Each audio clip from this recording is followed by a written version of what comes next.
Hello, folks. My name is Christopher. This is CKHANSON81. In today's video, I would like to talk about.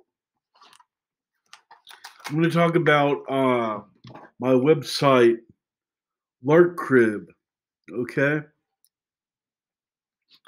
Now, I've made videos in the past on my website, LARKcrib. Excuse me.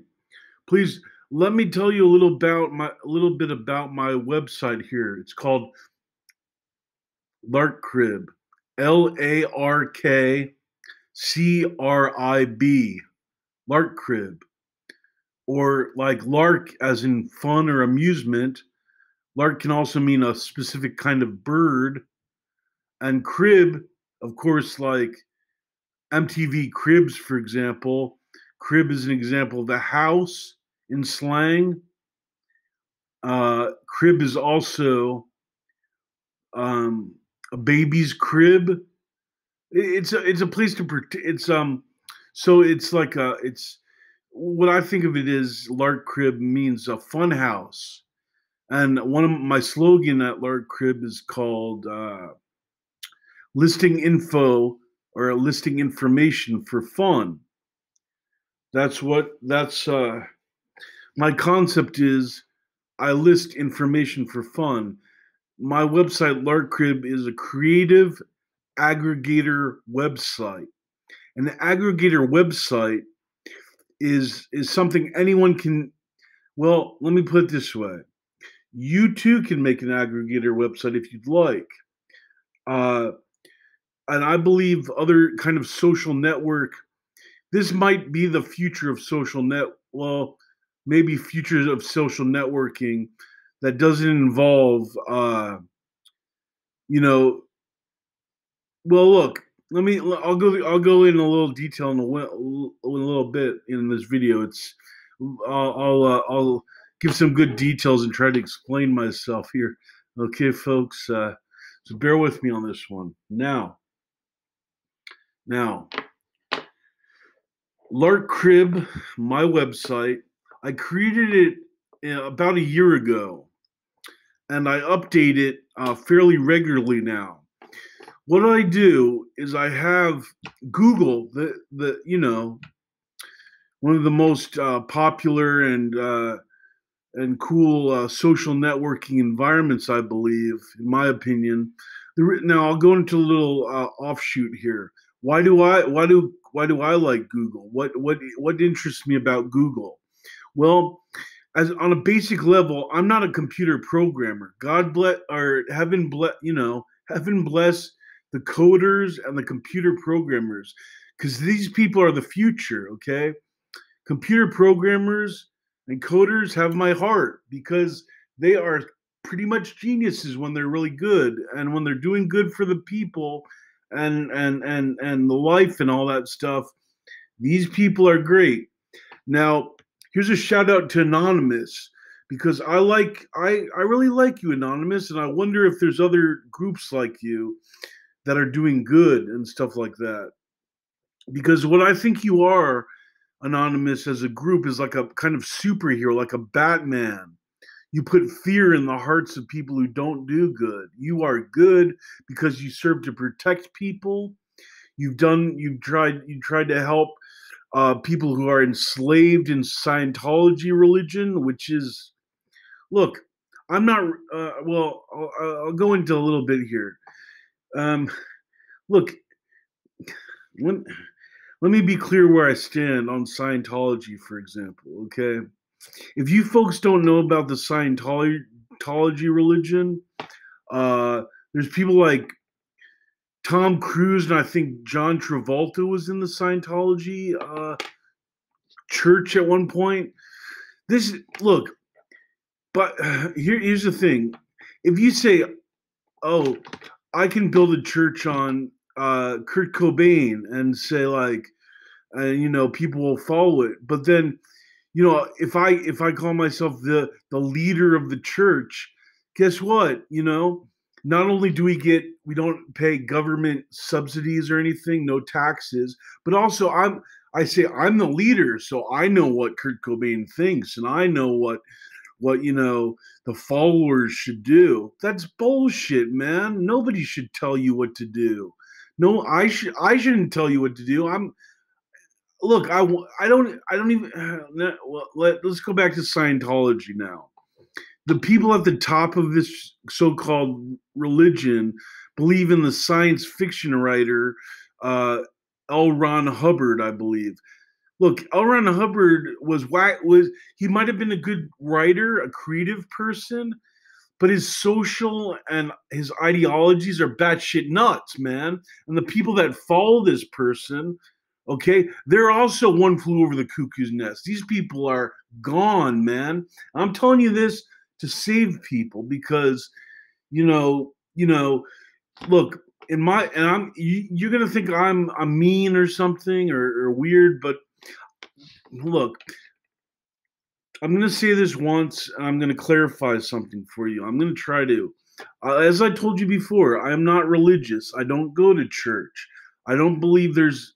I don't believe in. I believe. Okay. I believe in Jesus, Buddha, and Muhammad. Muhammad, Jesus, and Buddha as the saviors. There doesn't need to be a religion of those three prophets and saints.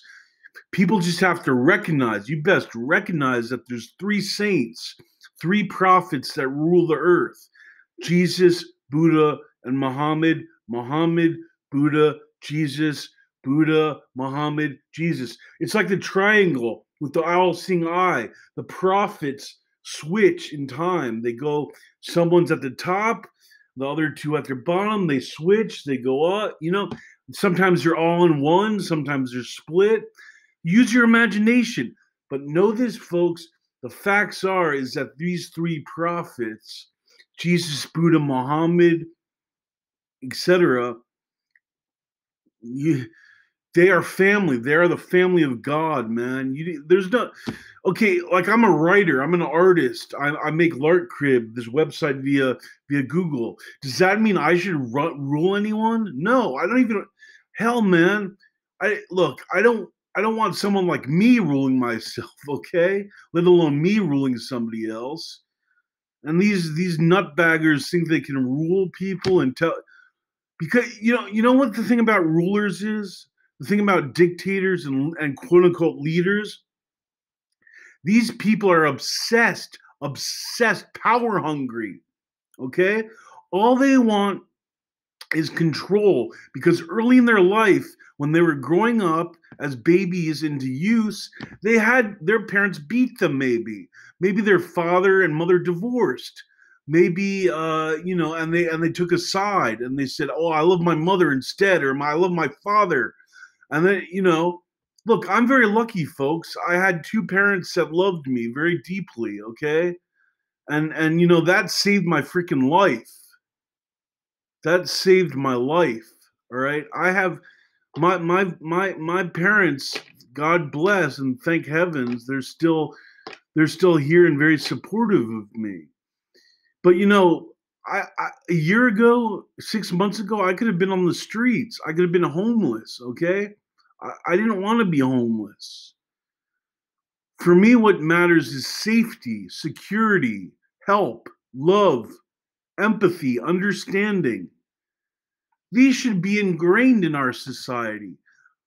We should we should follow these principles to the core. There's no need for, look, you don't need to be a genius or a brilliant person to know what love is, to know what compassion, to help your fellow people. Okay? That's, you know, I don't look. I eat meat. So I have a. I, that's. I don't. Here's the conflict with me. I do. I eat meat, and I feel. And the thing is, I do feel guilty about eating meat. You say, Chris, just don't eat it. Don't eat the meat. That's all fine and good, and hopefully one day I can evolve into eating more salads and soups that are vegetarian. Because look, I realize something. I don't want to hurt animals. I don't want to hurt people. I don't want to hurt animals.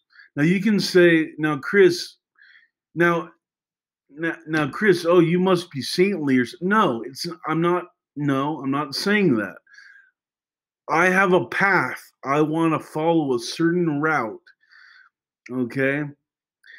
I started out by following Nirvana. Now I still love their music. I said in a previous video that I was obsessed with Kurt Cobain and Courtney Love. It started out with an obsession with Kurt Cobain. Okay, his energy, the music that this man plays with the band, it's very special. It's very unique for me. The way his fashion style, the way he moves on stage, his delivery with his voice. His voice is the most captivating part for me, although I really do like his guitar work too. But I believe Kurt would admit that his guitar playing would be second to his voice, maybe. And we can see this in like a video in 1994 where he plays in France with the band. He doesn't use guitar anymore. He starts to sing just without a guitar, or he's playing guitar midway, and then he just so Nirvana and Kurt Cobain, the evolution of that band, if they would still be around, they added a guitarist named Pat Smear from the Germs. You might know of Pat Smear now because he joined Foo Fighters after the after Nirvana disassembled. But we're not talking. I don't. Sir, my favorite Foo Fighters song is I'm a Mountain or no, Live what it's called, Live in Skin. That's my favorite of their songs by the Foo Fighters. Chris Novoselic had a band too with the lady. It was called Sweet 75. Now I like their band, but it just ruined it for me when Chris Novoselic went on in public and said like, "Oh, I side with Trump." He doesn't know that Trump is a evil person, and the administration and family are very. Look, Trump can be what he wants. He was leading the United States of America, and he was turning this place into a fascist communist dictatorship. That's not funny. He can do that on his little game shows and his like talk with, like he talked with Rush Limbaugh or his Hannitys or these Laura Ingraham people. They could all gather with their hate and their KKK and their fascist things and parade around like there's some kind of saints. But we know better, folks. We know that these people are evil creep shows, and I hear that Trump and the administration are going to try to run again. Come on, are we living in a bizarro world? Is this? Do you know the implications of what this person is doing? Thank heavens that Biden Harris won for America and for our country. Thank heavens to the depth, because where we are going, folks. Look, the administration. They're still not. They're not peacefully handing over power. They're not peacefully handing over their power to the Biden-Harris administration. No, because they're evil. Okay, there's no way around that. And by the way, I'll add look. I'll go down the list of presidents that I like again. Biden-Harris, the Obamas, Barack Obama, Michelle Obama. I did like. I like Bill Clinton and Hillary Clinton. They're on the. They're not as potent, I don't believe, as Biden Harris and the Obamas, but Bill Clinton did in the 90s, bring our economy to a very wonderful place, and he promoted a lot of social programs that helped. And look, what the thing I think would happen to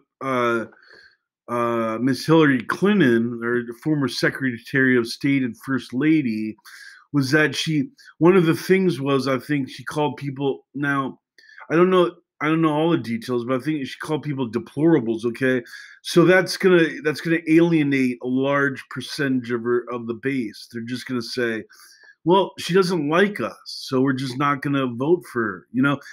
Look, the reason why these Trump people win, these evil people and fascists and Pillow Man and shit. The Pillow Man, that guy from Minnesota. What a creep show, man. The, okay, is this a few? Are we going to have like creepy marketers that we don't know who they are, and they're just going to say, I could suffocate you with a pillow in the middle of the night and you're going to pay me for it. I mean, these people are out of their freaking heads, man. Okay, they're out of their heads. They have no heart. They have no soul. So why are people voting for these people? Thank heavens for Biden and Harris. These people are compassionate. They are they know, they understand, and they care. They care for people. They don't just, look, one of their slogans is, we are, they believe, okay, that we're trying to help as many people American people as we can. Okay, there are no red states or blue states. They're just trying to unite America. The opposite, and further down, the opposite was true with these Trump people. They were not only trying to divide us, divide and conquer, okay? They were trying to say, like, look, the founding fathers, like John Adams, would say, if he was alive, okay, in this time period, these Trump, I'm not trying to hurt anybody here, but this is literally what I think John Adams would say if he came back to this time period. He would say, the Trump administration, Barr, McConnell, Lindsey Graham, Trump, his whole family, they're traitors. They were selling them. They were in real time. They were selling America's out. They put death threats on the head of our soldiers. Okay, how is that? How does anyone vote for them who doesn't have? If you're saying F you to our soldiers and police and everything and our intelligence agencies and our generals, you're selling out America to dictators. I mean, this is come on, welcome to Bizarro Land. I mean, what? Not in my wildest nightmares have I heard of anything like this. Okay, this is something like Hellraiser with the guy with pinheads and a leprechaun in space. I mean, are these people batshit fucked up? Are they? What's going on here? Can anyone? I'm still shell shocked from these evil, tyrannical dictators almost ruling America and other people. I think a good example of a good president. I like the Canadian president. I thought, but he also shook hands with Trump, and I don't know why. He's probably more sane. Someone like Andrea Merkel I believe she seems like a very balanced and fair person, and she is I believe she's the prime minister, or excuse me if I got your title wrong, of Germany. Prime Minister Angela Merkel, I believe, she's a beacon of hope where England had Boris Johnson, who sided with Trump. Okay, I wonder what the Queen of England thinks and her family. Do they? So this is there are. Well, I'm not gonna.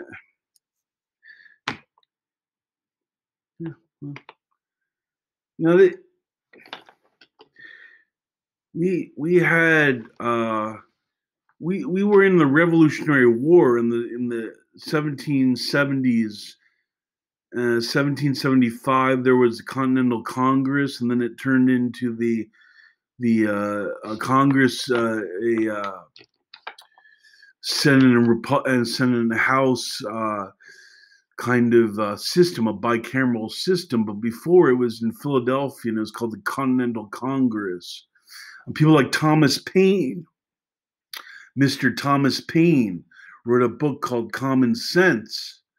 Apparently, I saw Mika and Joe in Morning Joe this morning. They were talking about good Mr. John Adams, and there was a series about John Adams. He's a great patriot of America.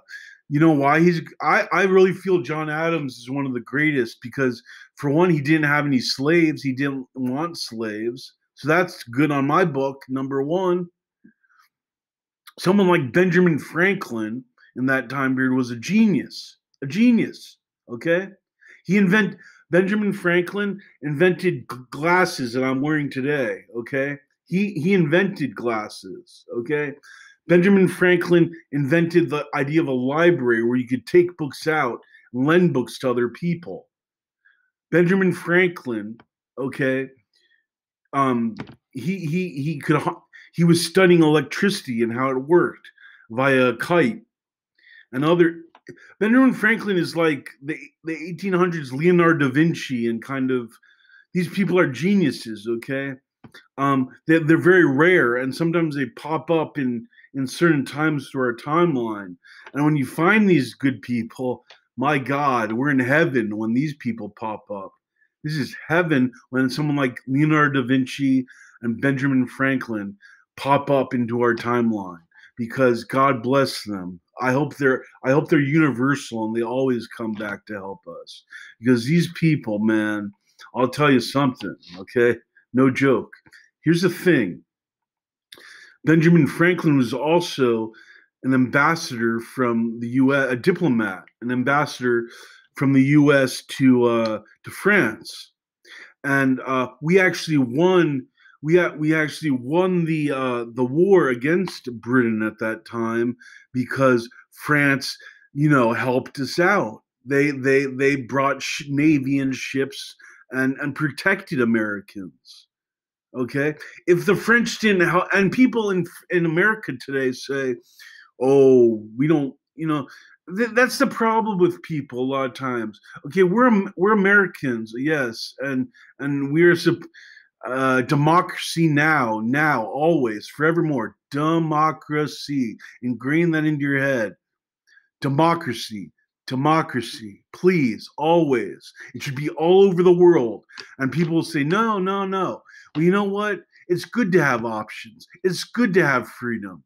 It's always good to have freedom. And they say, Chris, well, freedom means we have no rules. And that's bullshit. Freedom means look, here's part of the problem. Freedom, okay, people think they define it as being anarchy. It's not anarchy to be free. It's never anarchy to be free. People like the Nazis burn books, okay, in fires. Why do the Nazis burn books in big fire pits?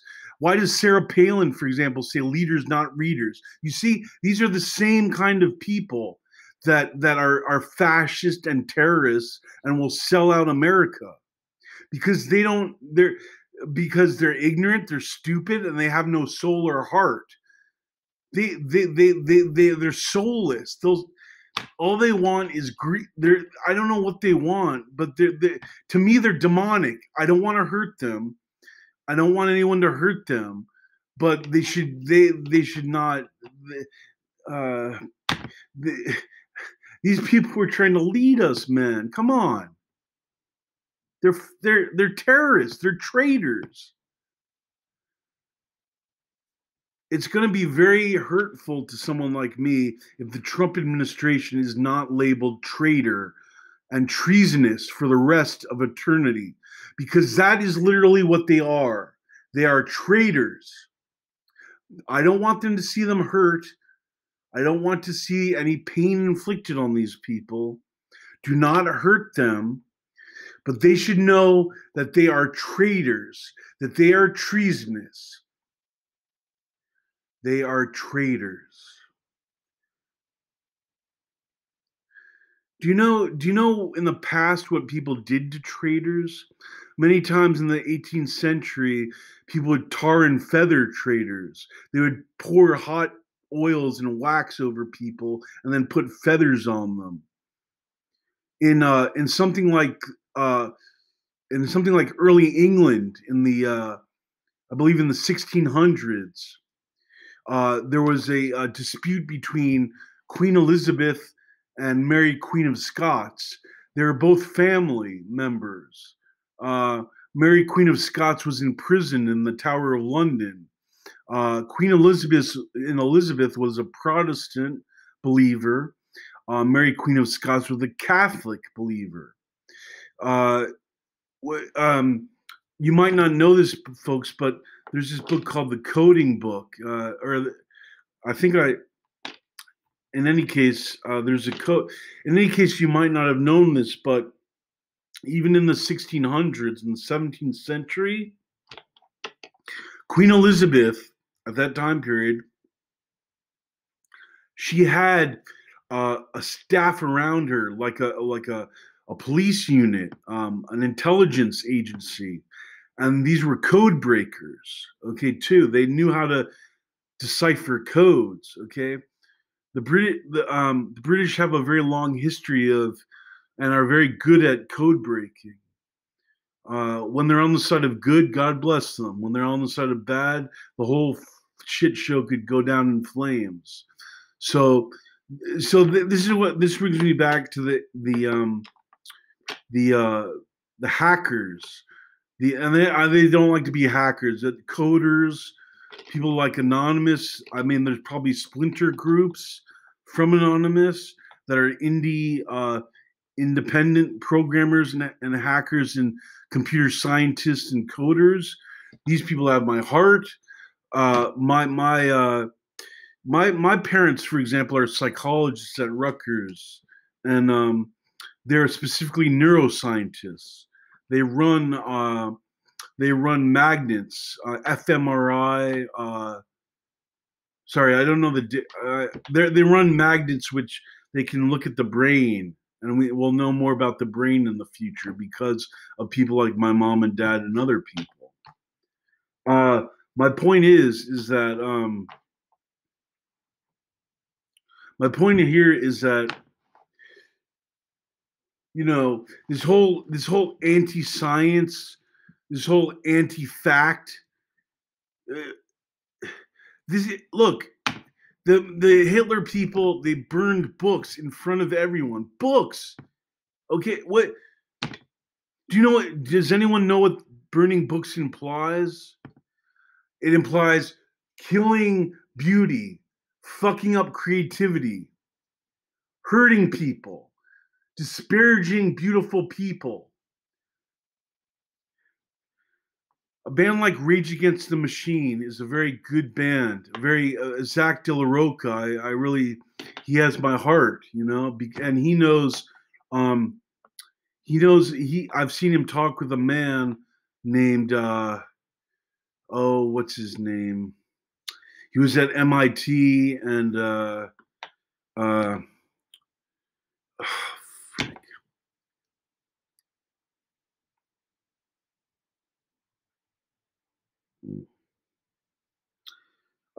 if I can remember his name, I could go on the next point. I might need a minute here. What is his name? Yes, Mr. Dr. Noam Chomsky, I believe. There's a video where Zach De La Roca, the lead singer from Rage Against the Machine, is having a conversation with the brilliant and excellent Mr. Noam Chomsky. And here's where this ties in for me. I have a friend, our family friend. His name's he's Professor Edwin Williams, and he used to work at Princeton University as a professor of linguistics. And my family, when we lived in Princeton, New Jersey, we became very good friends with Edwin. We're still friends with Edwin. Thank God. This man is great. We really love him, and much respect, man, to Edwin. And Edwin, Noam Chomsky was Edwin's advisor at MIT, and you know, we I found that out later, and you know, that links it to Rage Against the Machine because, you know, Edwin's mentor was Noam Chomsky, and then Noam Chomsky uh, was talking to Zach De La Rocha on an interview on YouTube that I saw. Also, at one point when when I was with Edwin and my family hanging out at his house, um, he gave me a Rage Against the Machine CD. He gave me a Rage Against the Machine CD, and it was called the Battle of Los Angeles, and that's a very good album, you know.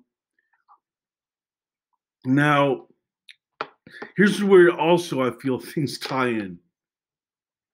You're gonna think I'm a little, but no, this is serious, man. This is cool. Someone like that dude. Sorry, the director. Um, Bowling for Columbine, man. What's his name?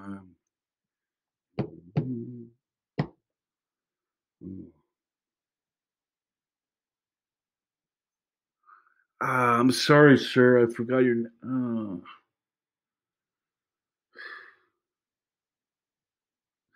I'm sorry. I forgot. You're a great director. Please make another documentary. Your work is very cool. Your work is very good. But he was in a video of Rage Against the Machine. He often uh, you know, stands up against unfairness. He tries to make things more balanced, I feel. Rage Against the Machine is a band that tries to make people understand balance. Yes, they have these red stars on their jackets or whatnot. It's more. I don't see. Sometimes, look, I'll tell you something, folks. It gets complicated at a certain level. If you're gonna like, I'll bring it back to Nirvana now. Someone like me should not. I can't be. When I was starting out, I was obsessed with Nirvana. I would try to follow everything that Nirvana did and said. The reason why that is dangerous is because we have to think for ourselves. We have to be leaders for ourselves. We can like Kurt Cobain, we can like the music, but as soon as we start, you know, smoking Camel cigarettes and putting on Converse shoes and walking like Kurt Cobain and acting like Kurt Cobain, we've lost who we are. Okay, I've lost who I was. I lost who I was. I was mentally ill, yes, but I lost who I was. Okay, I lost myself, and now I found myself. And guess what? I made that video and I said I don't follow Kurt Cobain or Courtney Love. I have deep respect for these people. I have much respect for Francis Bean Cobain. I have a lot of respect for Kurt Cobain. I feel like he's family. I feel like Courtney Love is family. Uh, these three people, if I had my choice, I have a woman friend. Her name's, you know, her. I don't know if I say this will jinx it, but just in case it doesn't, I'll put it out there. But I won't give her a full name. I'll just, you know, and I'll tell you, folks, my fantasy here. Now, the woman that is my true love, or I want her to be my true love. Her name is Kathy. She also goes by Kathleen. I met her at Rutgers in northern New Jersey. We acted together in a play called The Good Doctor, where a director named Bill. I'm sorry, I forgot. Yeah. Anyway, his name was Bill Giles, I think. Bill Giles. And he was a Shakespeare. He actually acted in at the Globe in London as a Shakespearean actor. He told us that when we began working with him. This was a group of of actors at Rutgers Newark at that time that that were in. The director was Bill Guile, and he directed us. And we were in this play. The first time I acted with Kathy in it was called it was called The Good Doctor, a short story by Anton Chekhov. Um, by the way, one of my favorite stories by Anton Chekhov or plays is, I believe, called The Bear. I'm not sure. In The Bear, there's this kind of standoff between the couple. In a lot of 18th century, people would have duels a lot. Excuse me, like duels, literally gunfights, like two people. Who is it? Oh,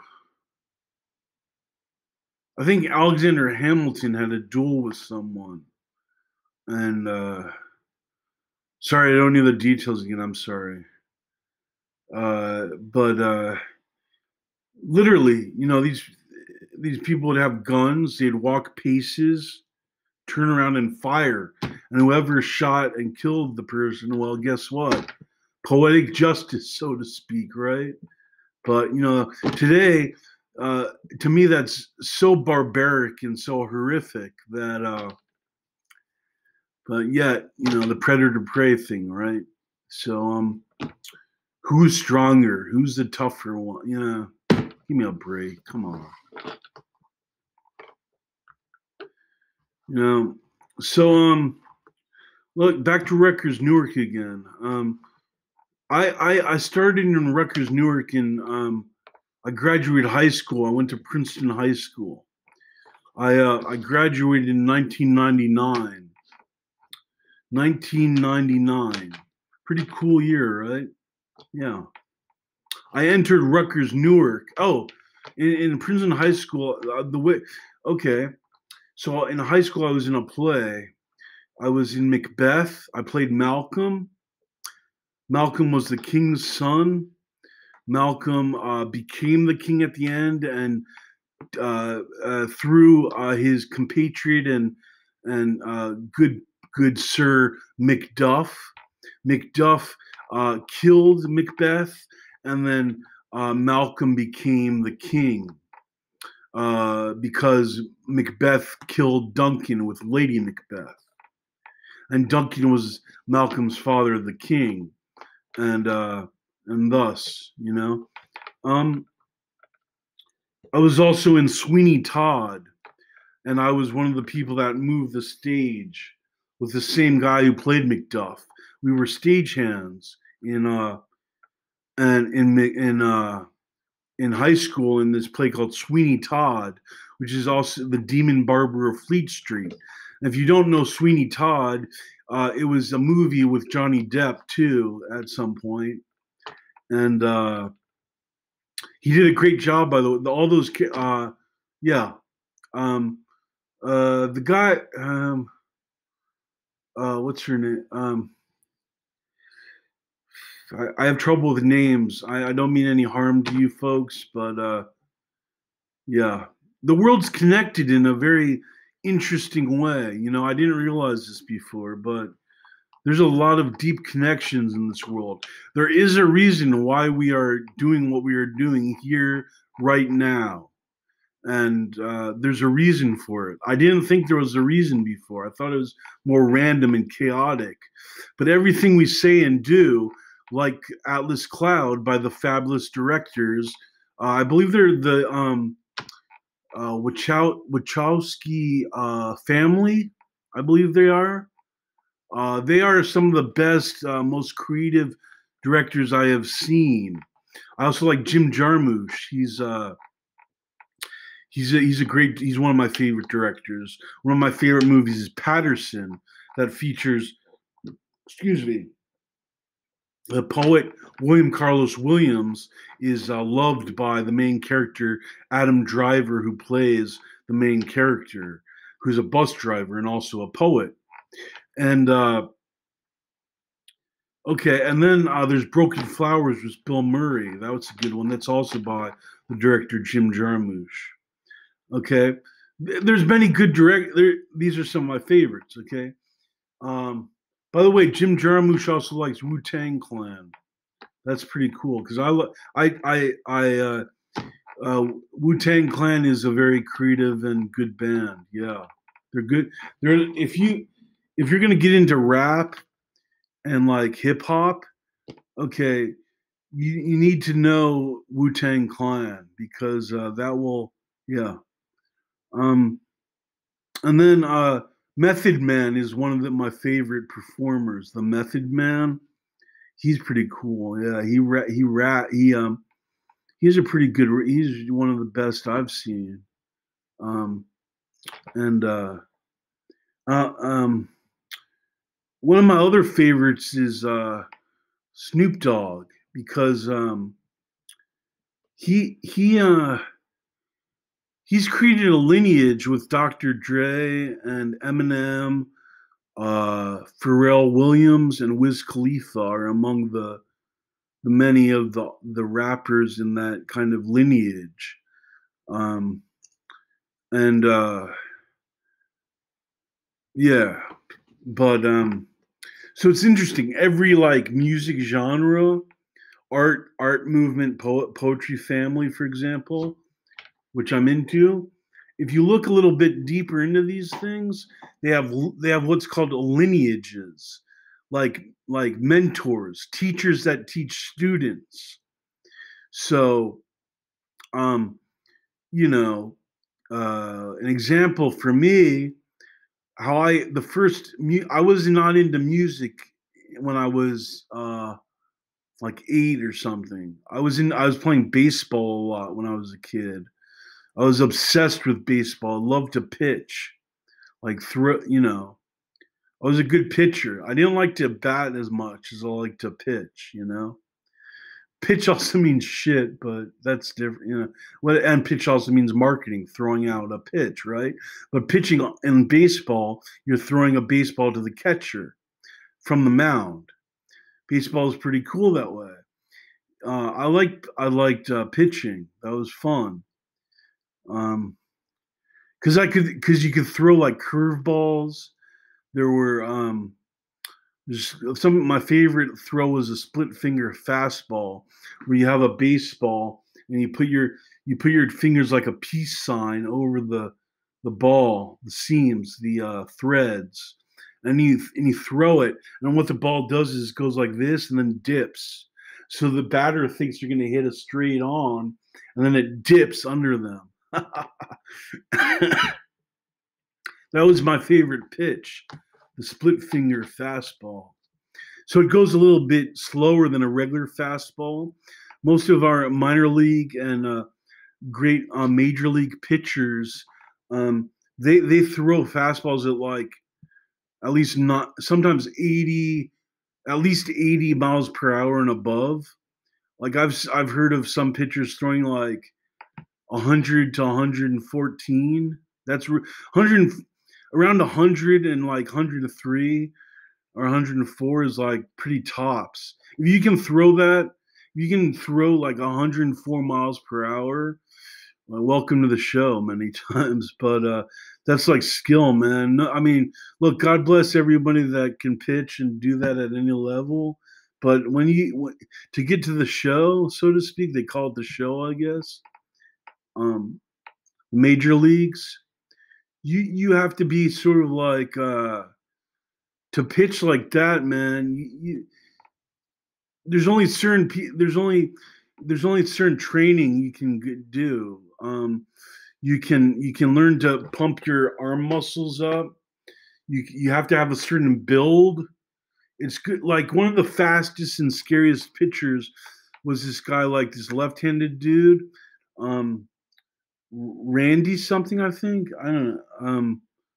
Uh, I don't remember his name, but he was tall and thin.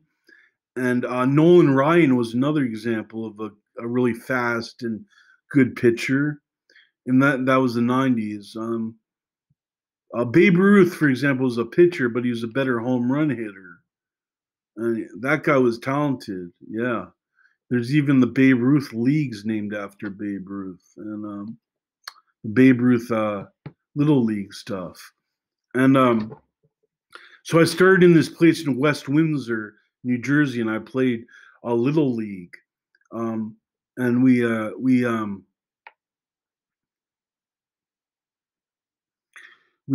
went, we would, you know, and then there's these kids older than us. We were at a certain level, like we were. Um, there's these kids older than us, and I remember these two kids are really good at baseball, and uh, and see at that time West Windsor was a pretty powerful baseball team in New Jersey.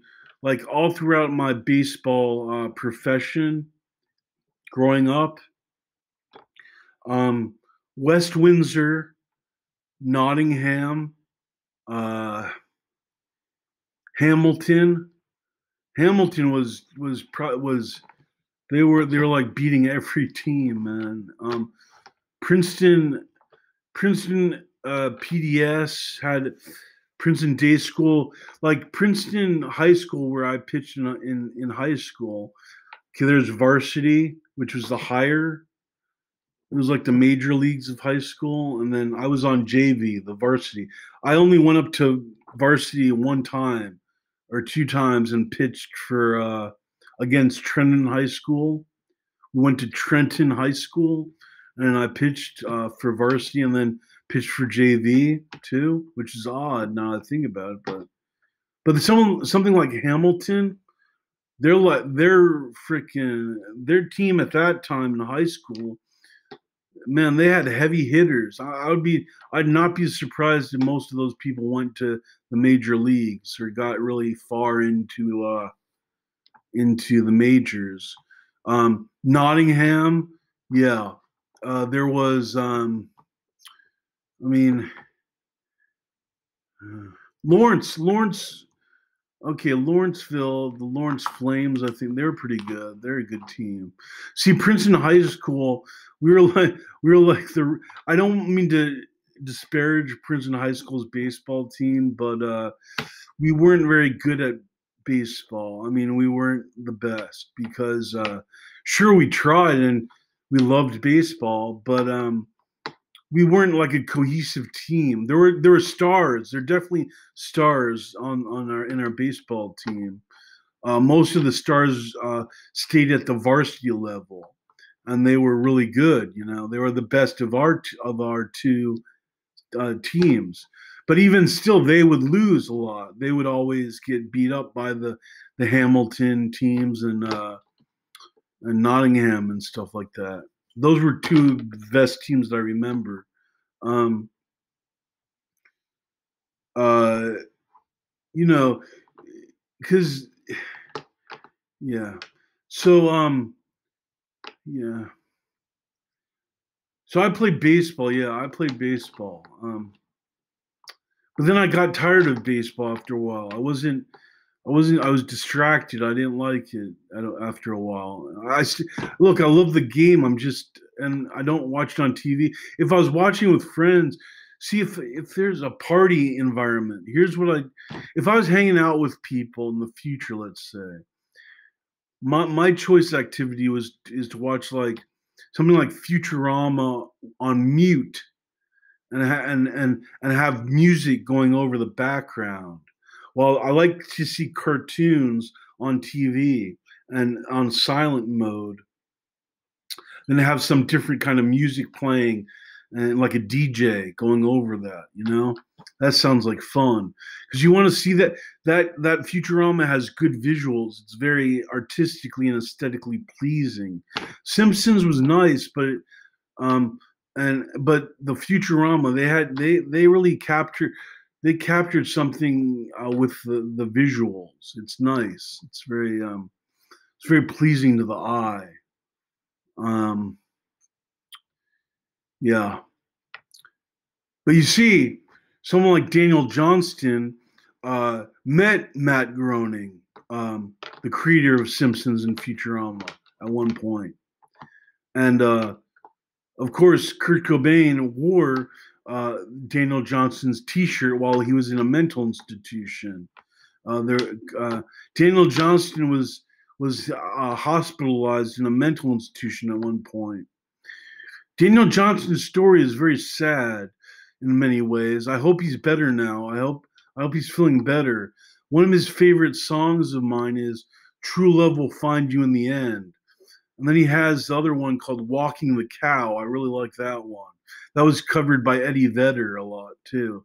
I think Eddie Vedder did a good job at, even a better job at singing "Walking the Cow" than Daniel Johnston did. But Daniel Johnston does a really good job at saying "True Love," singing that song "True Love Will Find You in the End." But those two songs are pretty good. I like those songs a lot. But Daniel Johnston was schizophrenic, I believe. I mean, he was like me in a way. We share that mental illness. You see, at one point there's a movie that you might want to see. It's an independent film about Daniel Johnston. It's called The Devil and Daniel Johnston. And in the beginning scene, the most interesting scene in, I guess, in indie movies I've ever seen is where Daniel Johnston has this camera, and you see Daniel Johnston with this camera, and you're looking at him as he's filming you, and he's on the side, and he's saying, "Hello, hello, this is the ghost of Daniel Johnston. I just want to say," and he goes on. It's very beautiful. It's very sweet.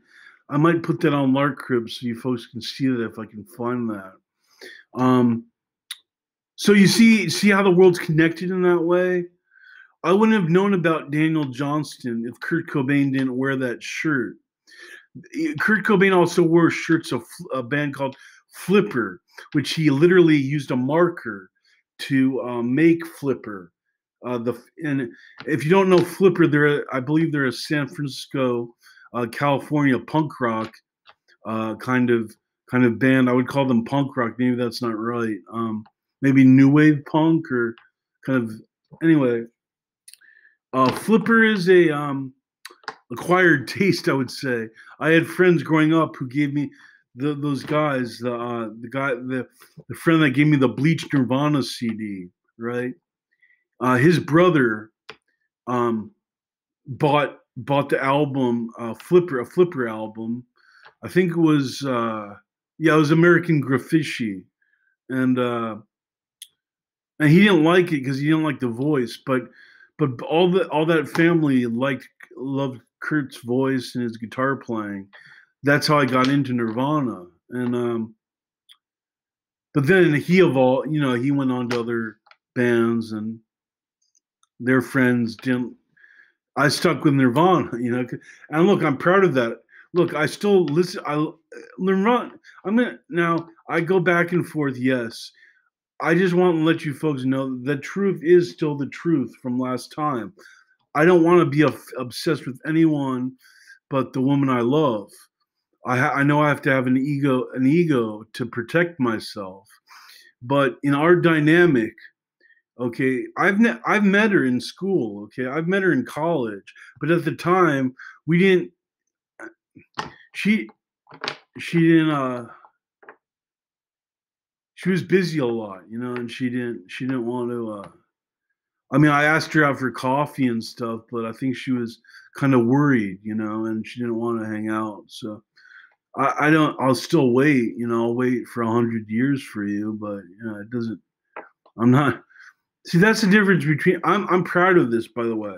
This is something that helped me get over my mental illness.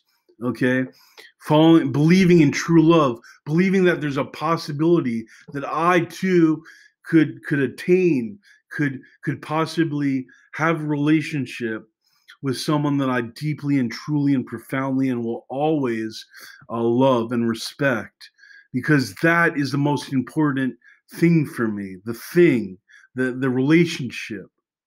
And I would say that I am very good at social understanding now. I don't have a lot of rote memory facts. As you can tell in other videos, mathematicians and scientists are and computer programmers. These folks are examples of very brilliant people who know a lot of facts, and they can use the facts to, excuse me, these scientists and intelligent agencies, data mining people, people who process data, and they can hack and not. Look, hacking is it sounds like a bad word, but if you're a good hacker, you're on the side of good people. Obviously, there. See, good good people helping good people. It's the best because if you're like me and I tried to learn Python. I bought Python for a day or something in a day, and I was too lazy and stupid to learn that. And I don't look. I don't you if you're out there and you hear me talking about Python, it's a beautiful language. Look, I know HTML a little bit. I can cut and paste code and put it in to a website, but that's like coding 101, you know?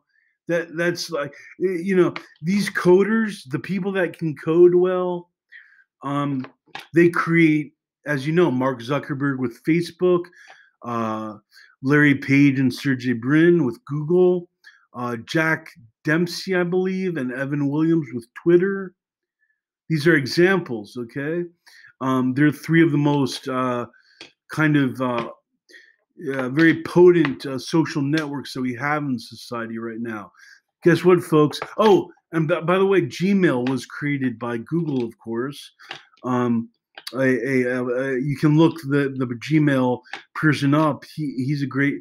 Look, I'm sorry I don't remember your name, sir.